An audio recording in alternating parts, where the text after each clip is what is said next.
Bienvenue sur les petites histoires de la biodiversité, une réalisation de l'association Humanité et Biodiversité, avec le soutien financier de l'Office français de la biodiversité, pour connaître tous les secrets de ce qui constitue le vivant.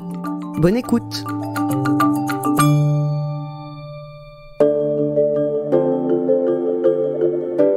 Chers amis et chères amies de la biodiversité, je vais vous parler aujourd'hui, dans cette 3e saison sur la biodiversité des forêts, de l'intérêt des arbres morts ou encore du bois mort.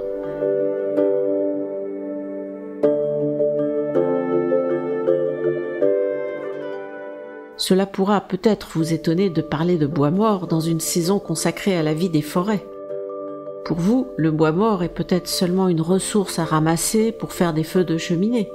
Mais vous allez découvrir qu'il joue un rôle essentiel pour entretenir la biodiversité en forêt.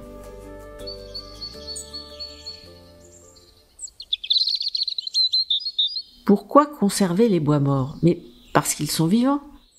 Le bois, laissé en forêt au sol, sous forme de souches ou dans des troncs encore debout, devient un eldorado pour des vagues successives de décomposeurs qui vont, pour se nourrir, s'attaquer à ce coffre-fort d'énergie bien cadenassé, créant au passage des habitats pour de nombreuses autres espèces.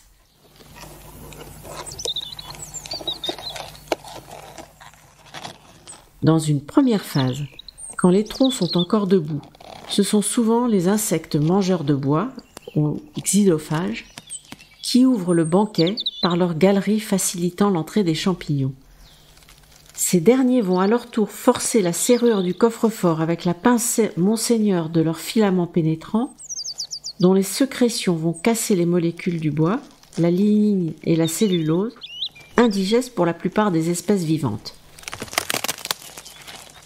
Le tronc pourra alors être attaqué par les pics à la recherche des insectes présents sous l'écorce et pour creuser des cavités où ils déposeront leurs œufs. Ces cavités constitueront ensuite de précieux refuges pour d'autres oiseaux, étourneaux sansonnets, chouettes chevêches, choucas des tours, rolliers d'Europe. D'autres cavités plus petites, par exemple la cicatrice d'une branche morte ou d'une attaque par un champignon, abritent d'autres espèces, papillons, mésanges, citelles torche-peau et même des chauves-souris.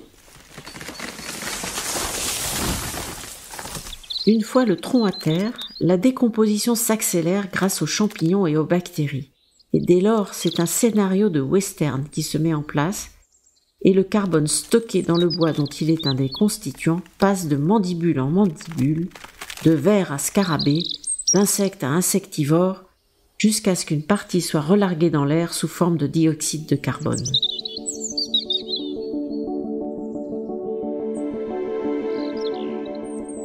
Mais cela prend du temps, et ce carbone se retrouve bien souvent stocké transitoirement dans sa cavale, sinon verrouillé dans quelques caches, de préférence souterraines.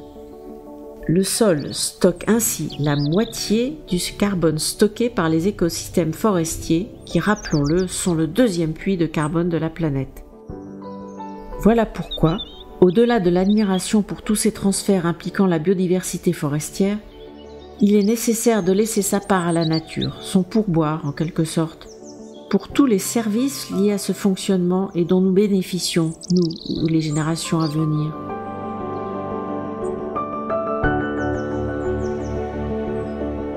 Quel est alors le tarif raisonnable pour un tel pourboire? On sait qu'un taux minimum de quelques pourcents, correspondant aux menus bois et souches, permet les nécessaires retours au sol en carbone et en sels minéraux. Quelques pourcents de plus, en moyen et gros bois, serviront des espèces plus spécialisées, et plus, si affinité.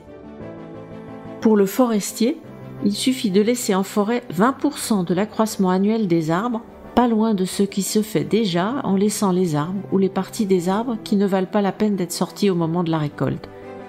C'est à cette condition que l'on pourra maintenir la flore et la faune, qui contribuent en retour à l'amélioration de la qualité du sol dont dépend la future production de bois. À la semaine prochaine pour un nouvel épisode sur la biodiversité forestière.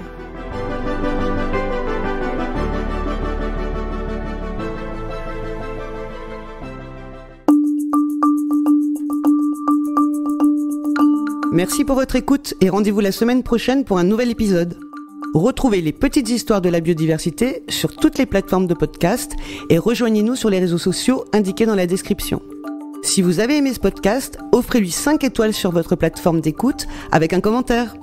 Et pour tout savoir sur les actions de notre association, pour agir et nous rejoindre, rendez-vous sur humanité-biodiversité.fr. À bientôt!